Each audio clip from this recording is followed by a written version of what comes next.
This is the new 2023 BMW i7, and it is one of the most impressive luxury cars I've ever seen. Oh shit, sorry. This car is a really big deal. For one, it is the brand new 7 Series, so all of the leading automotive features will be launched with it. Oh, for sake. I'm sorry. Additionally, this is the new fully electric model, the i7, and I will gladly show you all its quirks. Oh, for sake. I'm sorry, this horrid looking design keeps distracting me.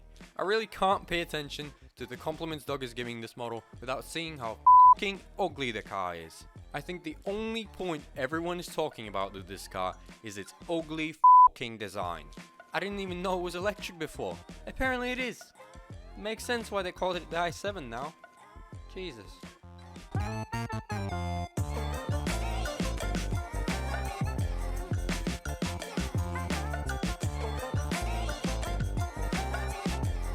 Okay. I'll try my best to look past its atrocious looks. Fuck, it's so bad. One of the coolest features to cover would be the doors. You can see the door looks quite normal with a regular door handle you can pull if you're a loser. We who can actually afford vehicles such as these do not bother ourselves with such tasks. We push a little button and the door just pops open. Is this another case of the riveting? Anyway, I think it is a fairly cool feature, but a bit of a gimmick, no? I mean, opening the door yourself really isn't that hard. Like, come on. Once you get into the back of your uber luxurious sedan, well, I do every morning, you wouldn't know anything about that of course. Anyway, you are greeted with the choice between 3 buttons to open the rear door.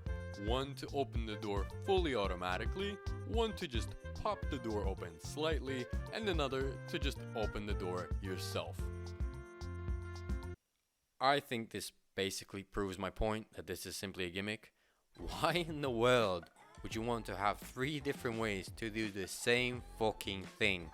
If the automatic feature is so damn great, why would you have to make a choice every single time you open the door? The complexity this adds to the commute of your passengers is just stupid. When a car like this is supposed to make your life seamless, it ends up doing the complete opposite. I'm sure a person riding in the back of one of these is strained enough already as it is, without thinking how to open the door. Or maybe not. In luxury sedans, you usually have a tablet you can take out and play around with, but here, it is another level. Each door has a built-in LED touchscreen on which you pretty much can do anything. One of those things is to fold down the rear theater, and a massive screen folds down. Holy f***ing shit. The screen in the door and the massive rear TV that folds down from the fucking roof. That is fucking baller. I take back my comments about the gimmicks. Give me that, please. This is private jet status right here. Dog is balling with no budget. That cars and bids hustle is really paying off, innit? Maybe I should start selling cars on the side now. In about 20 years, I'll earn enough to buy myself one of these. But then I'll have to spend about the same to replace the damn screen retractor when it breaks once a month. You know what? Fuck that, never mind. I'll just stick to my Civic, thank you. When you turn on the hazard lights, not only do the turn signals light up, the whole panel in the interior starts flashing blood red. That is the strangest thing in this interior. Of course, that is not counting the fact that I'm sitting in the front of this Beamer instead of being chauffeured around in my European limousine like the automotive king that I am. That is even stranger. I haven't decided if that looks really cool or just plain obnoxious and distracting. I think every time I would turn those on, I'd think that I pressed the self-destruct button instead of the hazards, and I have 5 seconds before the whole car is going to explode. Thankfully, the rear passengers will be so f***ing confused by the 3 different buttons for opening the door, they won't jump out before you explain to them that it's just the hazard lights. I guess there is a point in those buttons after all. The gear selector in this car is a little switch in the center console made completely out of crystal, just the way I like it. I don't touch anything that is not made out of gold, crystal, or fur from a recently slain panda. I don't want to catch anything from the peasants touching their disgusting plastic buttons. Ugh. I feel like this is the smallest gear selector of any car out there. And this is a massive fucking 7 Series BMW. Yet you change the gears by using just 2 fingers, like drinking tea from a fancy teacup.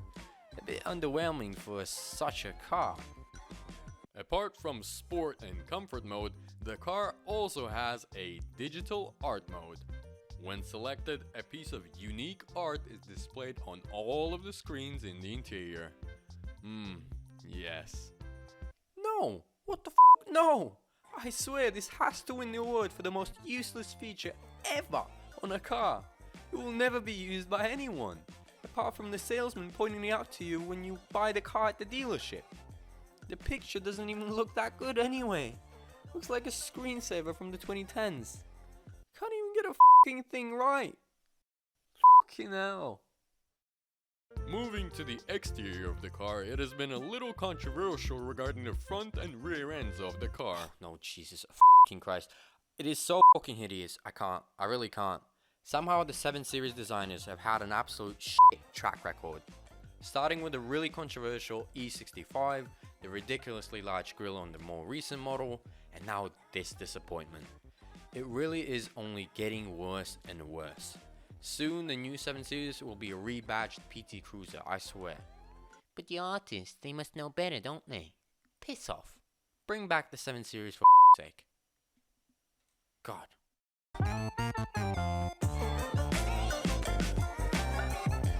I just feel like this trend of adding weird, useless gimmicks is the new tendency for the new cars.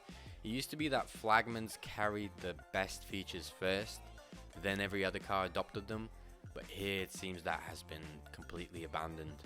Instead, the focus has shifted from innovation into whatever you call making 3 buttons to open a goddamn f***ing door. I hope no other car adopts this. No, honestly, what the fuck?